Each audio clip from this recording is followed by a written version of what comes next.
Ingresando en www.consejo.org.ar podés hacer la legalización de tus informes y certificaciones, seleccionando legalizaciones y luego la opción web. Allí vas a ingresar al sistema con tu nombre de usuario y clave personal y con un número de convenio y clave, el que podés suscribir por la web. Una vez que ingresaste, elegís la opción que estás buscando y listo. Dentro de nuestra página vas a encontrar conferencias en nuestra biblioteca de contenidos. Ingresando a la opción Reuniones científicas y técnicas, vas a poder elegir el contenido que estás buscando y al hacer clic, ver el video de forma online y descargar el material de la reunión. Si querés hacer un curso de capacitación, la DAC te brinda varias opciones. Podrás acceder ingresando a e-learning y luego a cursos virtuales. Allí te podrás inscribir en el curso o capacitación que más te guste. Si lo que buscas es asesoramiento profesional, estás a un solo clic de distancia. Podés hacerlo ingresando en Asesoramiento opción web. Completás el formulario a base de tu consulta y luego serás contactado por uno de nuestros profesionales. Uno más de nuestros servicios es el sello editorial Edicon, y ahí podés encontrar todas las publicaciones y colaboraciones técnicas. Además, ingresando a nuestro menú Servicios, Consejo Salud, vas a enterarte de todas las novedades de Centro Médico, Farmacia, Simeco e Integrar Plus. Estos y muchos temas más están disponibles en nuestra web www.consejo.org.ar. Envíanos tu consulta a consejoescucha@consejo.org.ar o llama al 5365 8950 y un colaborador se estará comunicando con vos. Te acompañamos sin que te muevas de tu casa. Consejo 75 años. Gestión y futuro.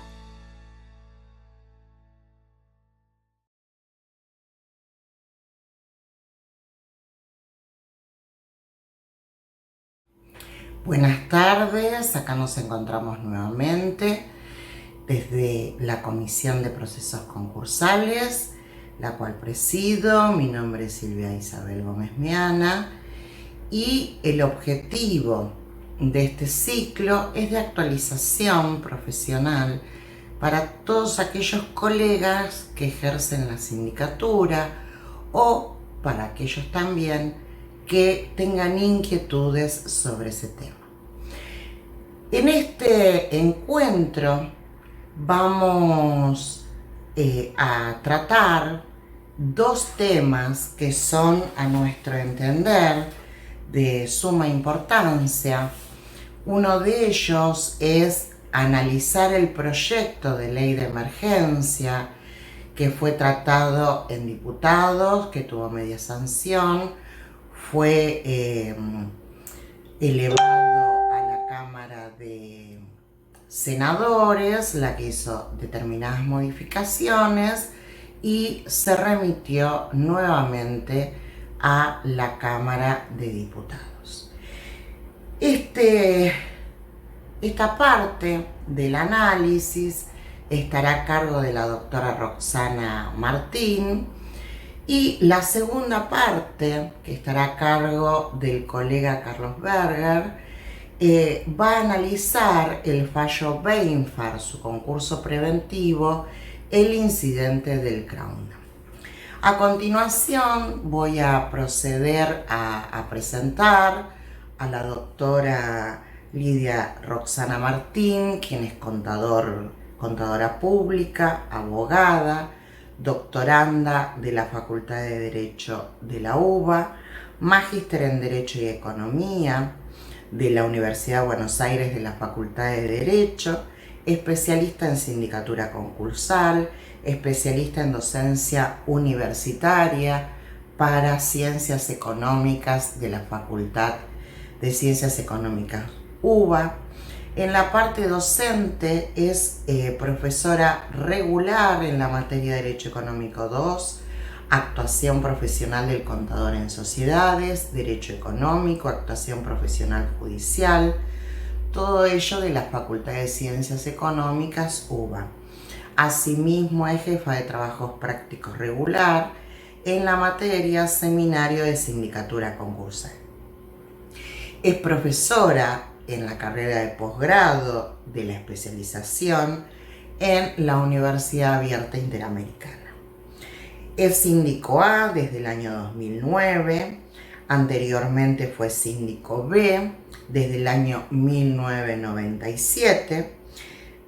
También se ha desempeñado como síndico A en la provincia de Buenos Aires, como síndico B también en la provincia de Buenos Aires. Es interventora, recaudadora, perito contador, interventora judicial, asesora de empresas en crisis y expositora en congresos, jornadas y autora de diversas publicaciones. Luego contaremos con la disertación del colega Carlos Berger, quien es contador público, es licenciado en administración, especialista en sindicatura concursal, síndico B para el cuatrienio 2005-2012, síndico A en las jurisdicciones de San Isidro, Lomas de Zamora, San Martín, La Matanza, Morón, entre otros, del 2005 al 2008. Es perito contador en los fueros laboral, civil y comercial, en Cava. Es interventor administrador, interventor coadministrador. Es asesor de empresas. Es miembro activo de la Comisión de Actuación Profesional en Procesos Concursales, asistente y expositor en eventos de la materia, y en la parte docente fue docente del Seminario de Integración y Aplicación en la Facultad de Ciencias Económicas UBA, en la cátedra del Dr. Ulnik, en 2014-2015, fue investigador, jefe investigador en cooperativas de trabajo en empresas fallidas de la Facultad de Ciencias Económicas UBA en el año 2015. Bueno, espero que disfruten y les agrade estas disertaciones, y si tienen dudas pueden hacer las consultas vía chat, que les va a salir al costado de la pantalla de su lado derecho. Bueno, les agradezco el tiempo y bueno, seguramente vamos a seguir en este camino de los ciclos de actualización a los cuales los vamos a estar invitando. Muchas gracias y buenas tardes. Buenas tardes. Mi nombre es Lidia Roxana Martín, yo soy integrante de la Comisión de Actuación Profesional en Procesos Concursales del Consejo Profesional de Ciencias Económicas de Cava, actualmente en ejercicio de la vicepresidencia de la comisión, y mis primeras palabras son de agradecimiento por permitirme participar en estos eventos académicos a la presidenta de la comisión, la doctora Silvia Gómez Meana, y a las autoridades del Consejo Profesional. Y una mención especial también a mi compañero de panel, al doctor Carlos Berger. Bueno, en esta primer parte de la charla se va a tratar la insolvencia del consumidor a la luz del proyecto de ley de emergencia, ¿sí?, que ha sido presentado el 30 de junio del 2020 por el Poder Ejecutivo de la Nación, se aprobó en diputados, pasó al Senado, el Senado realizó o propuso una serie de reformas, volvió aprobándose luego en Cámara de Diputados. En cualquier momento este proyecto seguramente va a ser ley. Esta regulación es una normativa de emergencia, como tal, tiene un lapso temporal, durará mientras dure el estado de emergencia. Al ser una ley no de fondo, sino de emergencia, tiene una interpretación restrictiva, ¿sí? Algunos académicos ven con buenos ojos que no sea una reforma a la ley de concursos y quiebra, toda vez que la ley de concursos y quiebra rige para épocas de normalidad y no se puede realizar una normativa para una época que no es de normalidad. De manera tal que este proyecto se encamina a que los deudores con posterioridad, que se presenten en concurso con posterioridad al 20 de marzo del 2020, puedan reorganizar sus actividades, reorganizar financieramente y cancelar en la medida de los posibles sus obligaciones. Este proyecto transitorio y de excepción dijimos que dura durante la época de emergencia, que comienza a partir del 20 de marzo del 2020, fecha en que el Poder Ejecutivo de la Nación, a través de un decreto de necesidad y urgencia, el 297 del 2020, declara el aislamiento preventivo social y obligatorio. Tiene fecha de finalización, que es el 30 de junio del 2021. Se supone que va a durar mientras dure el estado de emergencia. Posiblemente, si en junio va a continuar esta situación, seguramente se prorrogará. El título es largo. El título es Ley de Sostenimiento de la Actividad Económica en el marco de la emergencia sanitaria pública, coronavirus, COVID-19, emergencia para procesos de concursos y quiebras. Este título larguísimo se divide en dos partes. En la primera parte regula la propuesta para la actividad económica.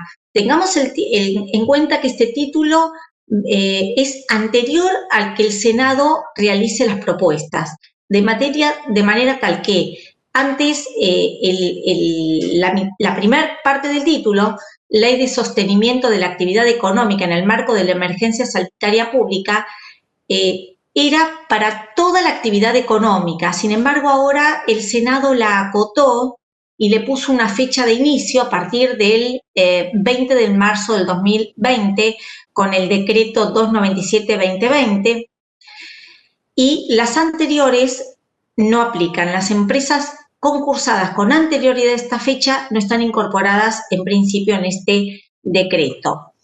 Y la segunda parte se refiere a la Ley de Concursos y Quiebras, modifica plazos, regula sobre tasa de justicia y especial hace referencia al acceso del consumidor al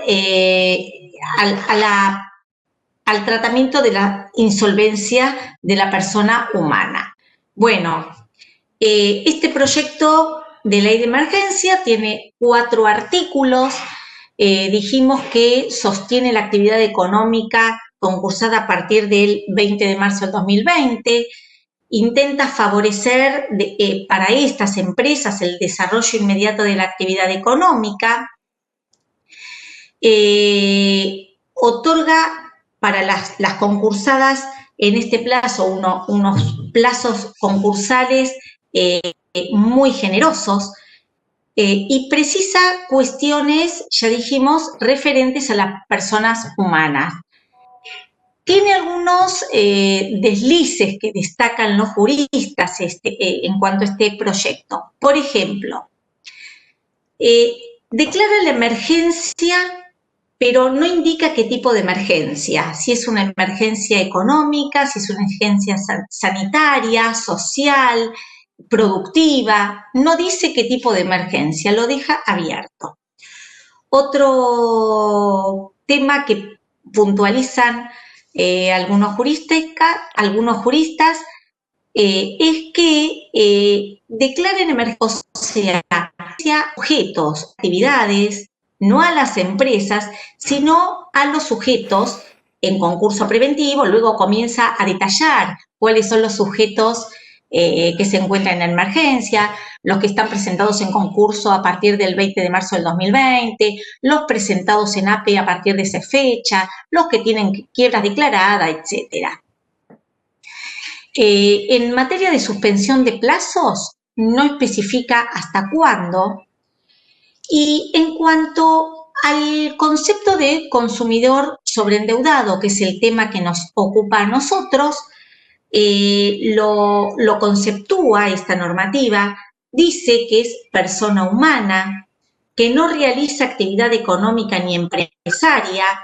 De esta manera va delimitando el concepto de consumidor sobreendeudado.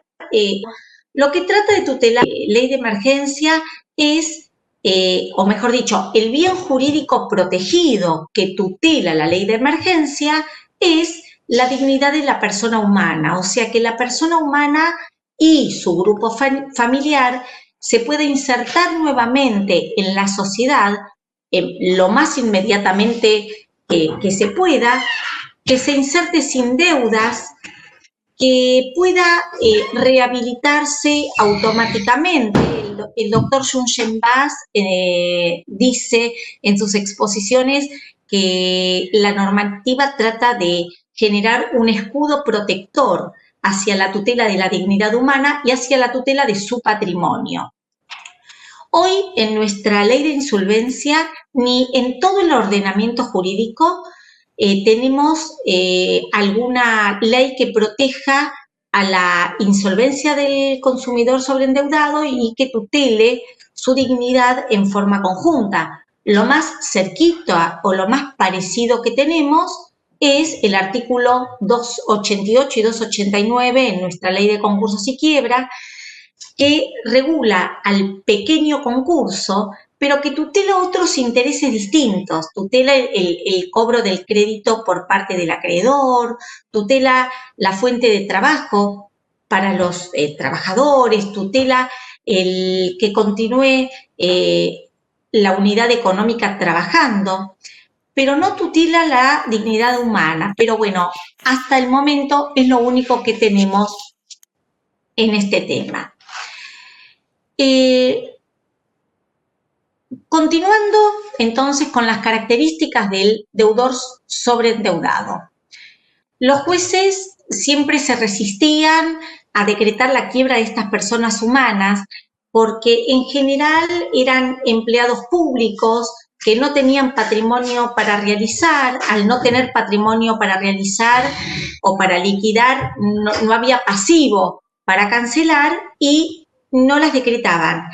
Con el correr del tiempo esto se fue flexibilizando, comenzó a decretarse la quiebra de estos consumidores y volviendo a las características dijimos que es persona humana o persona física.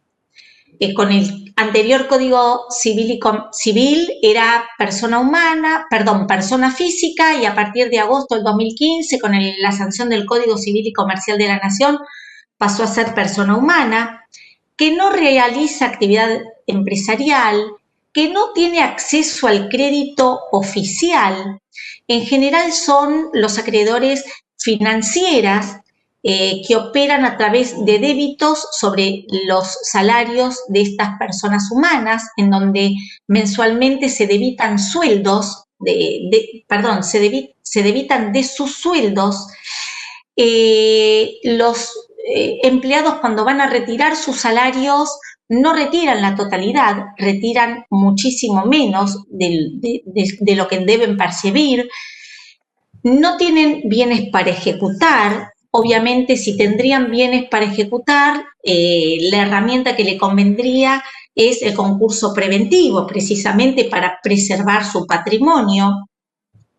Con ingresos fijos o variables, sobreendeudados con el consumo diario, sin posibilidad de algún ingreso extraordinario para pagar sus deudas. En algunos casos tienen pasivo atomizado, en otros tienen un solo acreedor principal.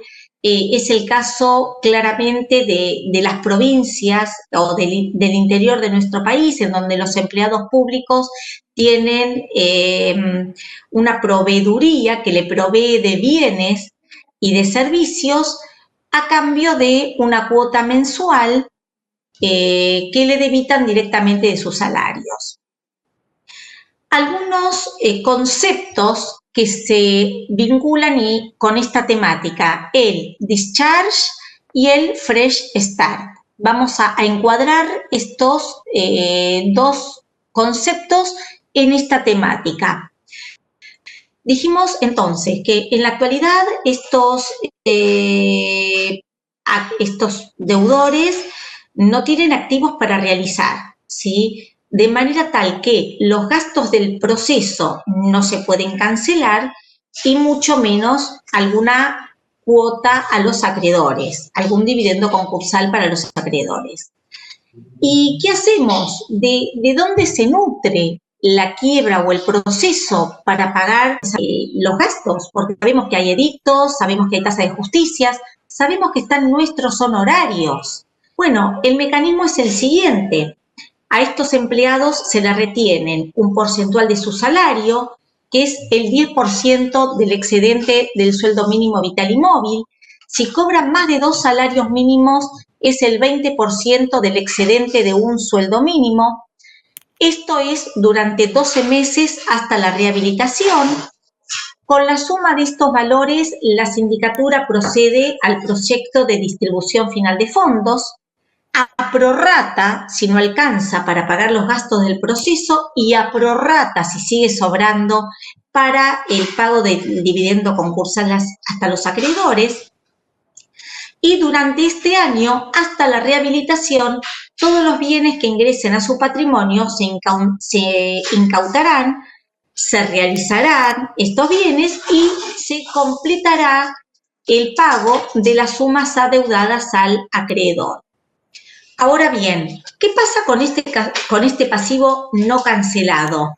Bueno, una vez rehabilitado, opera lo que se llama el discharge, o sea, se manda a pérdida todo el pasivo no abonado, se descarga la deuda impaga y comienza nuevamente sin deudas. Este es un instrumento del derecho anglosajón, copiado de la ley americana. Pasando ahora específicamente al proyecto de ley de emergencia, en el artículo primero de los 4 artículos ya dijimos que declaran emergencia no a la actividad, sino a los sujetos. Seguramente habrá algún error de redacción. Dura hasta el 30 de julio del 2021. Entiendo que si se va a prorrogar, si se va a extender la pandemia, seguramente se va a prorrogar este plazo.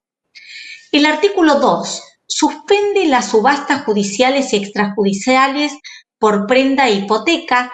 Entiendo que esto es una medida para preservar el patrimonio del deudor y que pueda continuar operando.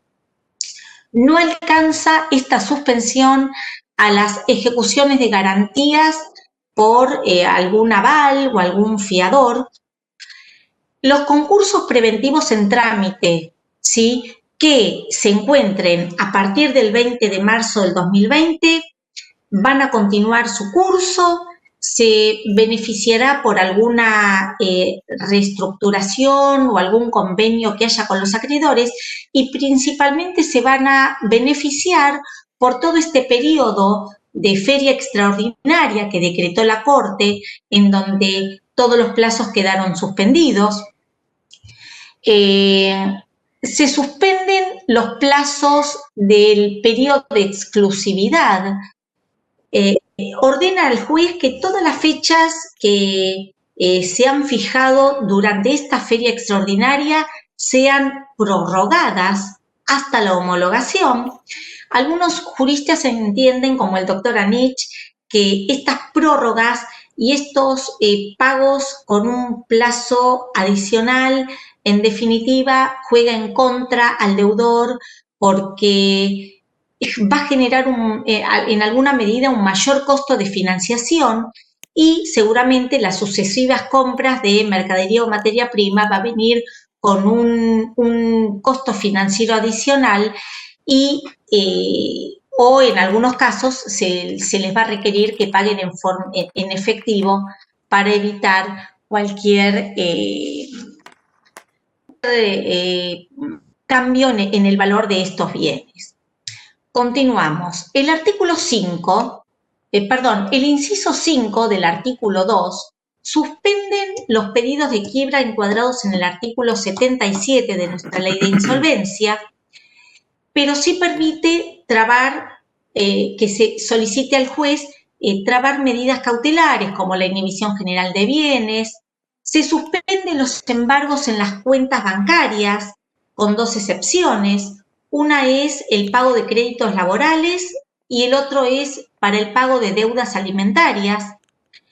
Los concursos preventivos que se inician a partir de la entrada en vigencia de esta ley van a tener un plazo para el periodo de exclusividad de 180 días hábiles judiciales y podrá prorrogarse por 60 días más a pedido de parte. Esto es importante porque un concurso preventivo, fíjense que esta ley de emergencia finaliza el 30 de junio del 2021. Si uno pide un concurso preventivo el día 29, 28, 27, luego se fija la fecha de vencimiento del periodo de exclusividad a los 180 días hábiles judiciales con posibilidad de prorrogarlo 60 días más, es un plazo más que generoso porque estamos hablando de 2 años mínimo para el vencimiento del periodo de exclusividad. ¿Qué otro tema? Las cuotas concordatarias por obligaciones provenientes de acuerdo homologados que se encuentren vencidos e impagas van a ser exigibles recién cuando opere el vencimiento de esta ley, o sea, 30 de junio del 2021, si es que no se prorroga por la extensión de la pandemia. O sea que cualquier vencimiento de cuota concordataria en este periodo automáticamente se va a considerar vencida recién a partir del vencimiento de la ley. En cuanto a la tasa de justicia se calculará sobre el acuerdo homologado con quita y excluidos los créditos privilegiados. Yendo ahora específicamente a la regulación del consumidor sobre endeudados, que ya adelantamos que se trata de personas humanas que no realizan actividad económica. Ellos sí tienen habilitado la posibilidad de pedir la propia quiebra. Esta es una excepción al artículo 2. O sea que permite esta normativa que voluntariamente el consumidor sobreendeudado pida su propia quiebra. Perdón.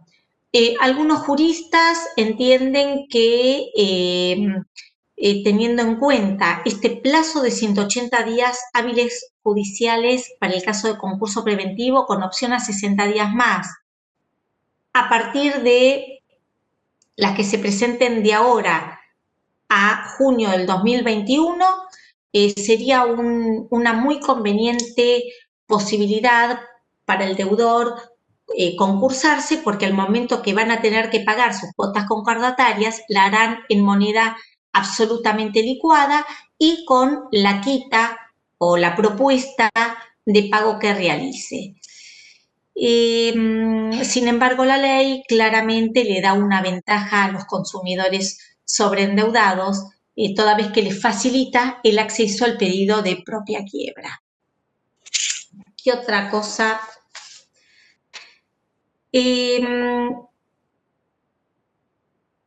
Bueno, a modo de resumen y para cerrar, claramente la ley protege al consumidor sobreendeudado, otorgándole el privilegio de pedir su propia quiebra, opera el discharge y el fresh start, o sea, a partir de la rehabilitación, que es una rehabilitación muy acotada, lo libera de todas sus deudas y los incorpora nuevamente en la sociedad.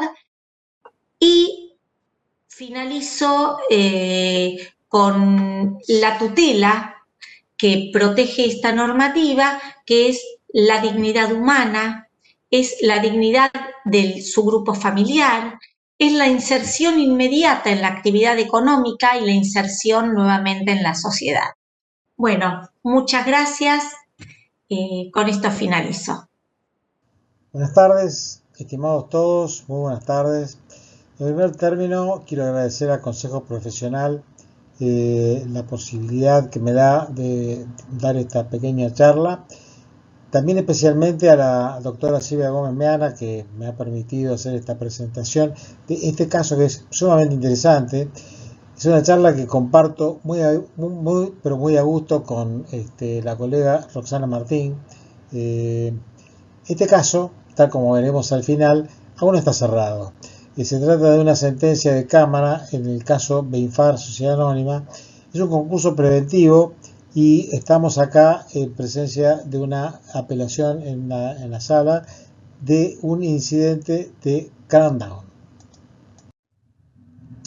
Antes que nada, creo que vale la pena analizar el escenario en que se mueve este concurso.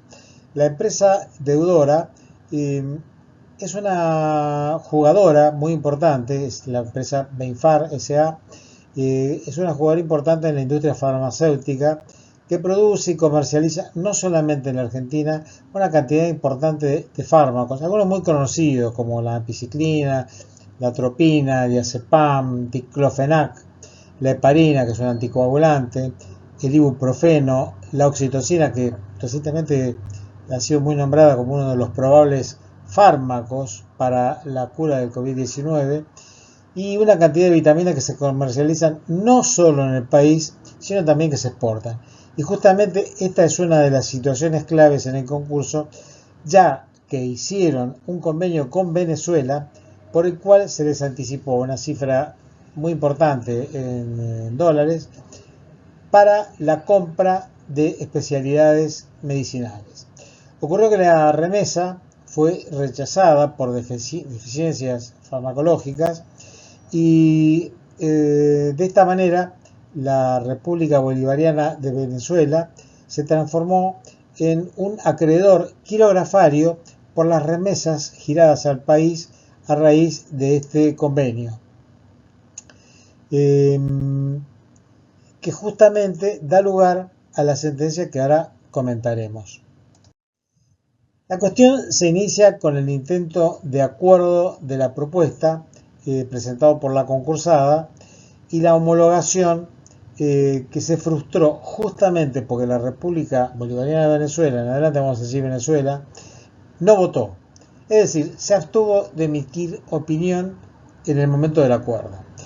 En efecto, como acreedor mantenía una proporción de capital que era imprescindible para lograr que la propuesta pudiera ser homologada. En otros términos, era el acreedor necesario para que y mayoritario para lograr las mayorías y poder seguir con el procedimiento. Pero ¿qué pasó? Quedó fatalmente al no presentarse, al omitir la opinión, quedó fatalmente abierta la vía para el paso siguiente, que es la apertura del countdown. Así las cosas, fueron varios los que quedaron habilitados para ingresar en el procedimiento. Una de las empresas, ABC Pharma, pareció ser la destinada y la garantista favorecida, ya que tenía el apoyo irrestricto y definitivo de Venezuela, que justamente votó a su favor en esa instancia, la instancia correspondiente al voto del countdown. Acá se plantean varias cuestiones en esta instancia. En primer lugar, la concursada apeló la nulidad de lo actuado por Venezuela y también apeló la existencia de acuerdo por el countdown de ABC Pharma. Por el otro lado, Apotex Sociedad Anónima, en su carácter de acreedor, Apotex es un laboratorio canadiense que no hace demasiados años que está en el país, había impugnado la resolución que fue rechazada en primera instancia, también cuestionando las mayorías invocadas por ABC Pharma. También la concursada recurrió el rechazo al cuestionamiento a Venezuela. Claro que consideraba que no tenían personería, había dicho que no contaban con el mandato formalmente, y esta es la razón. Finalmente, en la Cámara compartió lo que expresó el dictamen del fiscal, porque de acuerdo con el artículo 50 no fue cuestionado en tiempo y forma. También en las consideraciones se menciona el 60.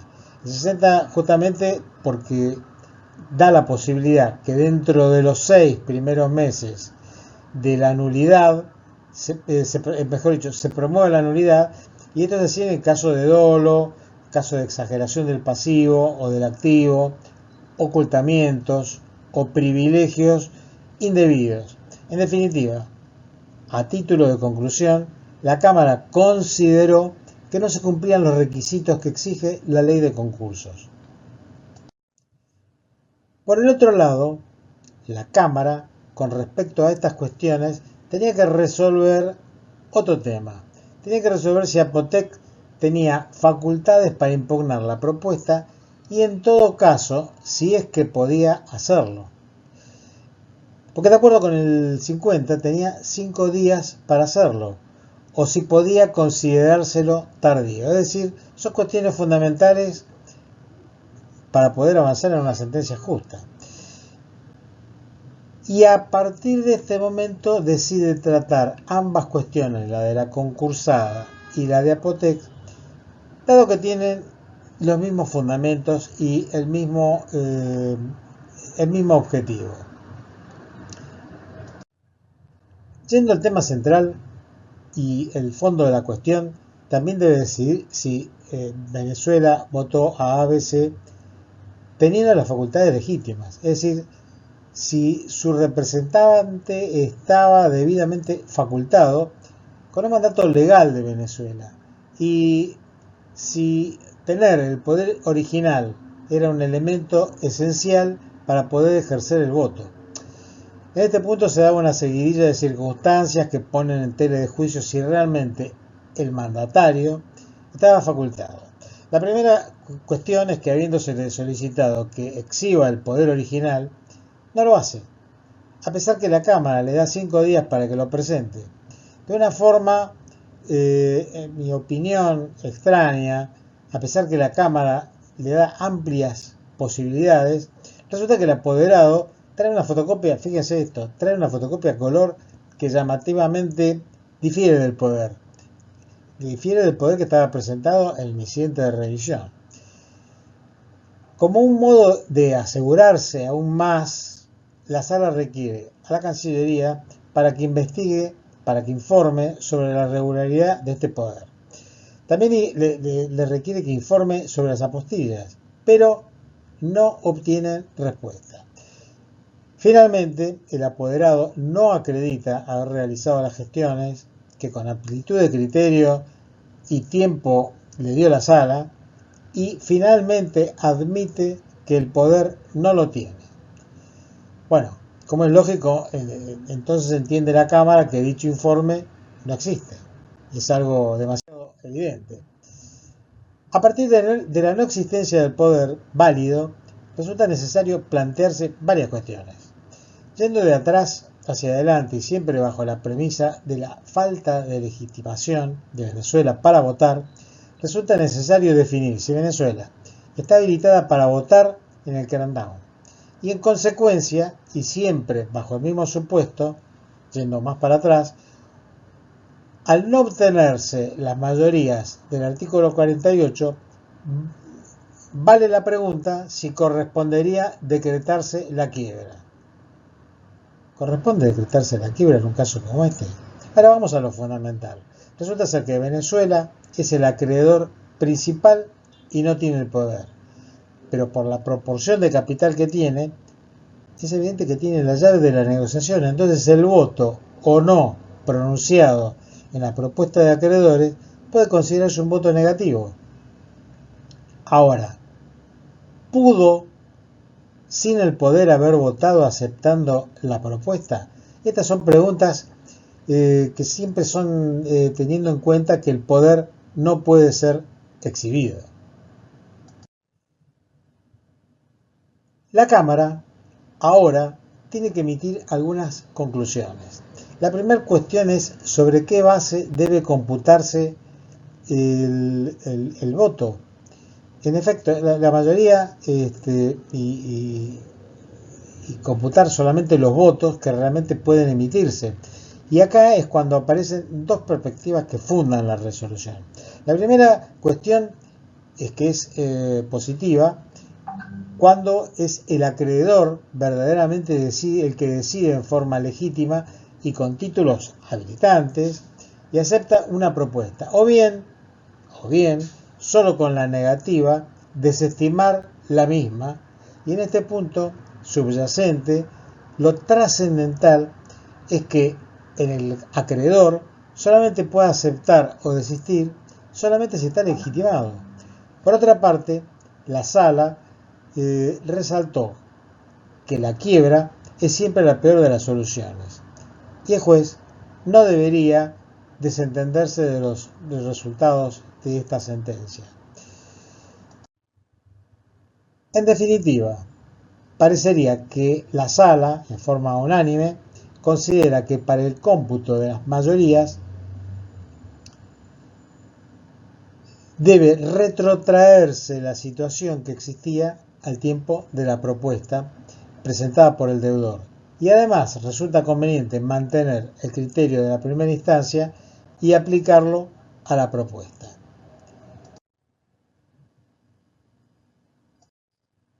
Sin embargo, este novedoso fallo es probable que tenga un impensado movimiento, porque se da una situación, si me permitan la expresión, el término, pero es como novelesca. Resulta ser que hace poco más de una semana, el doctor Montes de Oca, que es quien resulta el apoderado de Venezuela, viene a presentar un recurso extraordinario, invocando y acompañando el famoso poder que dijo antes haber extraviado. Por lo tanto, la sala ahora tendrá que resolver sobre esta nueva situación. En primer lugar, debemos tener en cuenta que le fueron otorgadas prórrogas excepcionales. Y además, quiero recordarles que fueron solicitadas informes a la Cancillería que no tuvieron respuesta de la misma. Y finalmente tendrá que resolver si considera homologado el acuerdo propuesto originalmente por el concursado o si el crackdown sigue adelante. Me parece que es un caso bastante notable porque daría vuelta todo lo actuado. Será un final abierto. Ahora, en mi humilde opinión, me permitiría hacer alguna consideración. Entiendo que la realidad de los hechos, es decir, que ahora tenga el poder, no ha modificado en el fondo de la situación. Porque en el momento de la aceptación o de no aceptación de la propuesta de concordato, porque en ese momento el poder no lo tenía, o en todo caso tampoco puede demostrar que sí lo tenía. Por lo tanto, si en ese momento no disponía del mismo o no estaba legitimado para no aceptarlo, es justamente el meollo de la cuestión planteada. Digamos, parte del debate central. De todas maneras, como quedó titulado este informe, el final sigue abierto y será realmente la sala quien deberá resolver sobre este extraordinario hecho nuevo. Estimados colegas, les dejo la inquietud.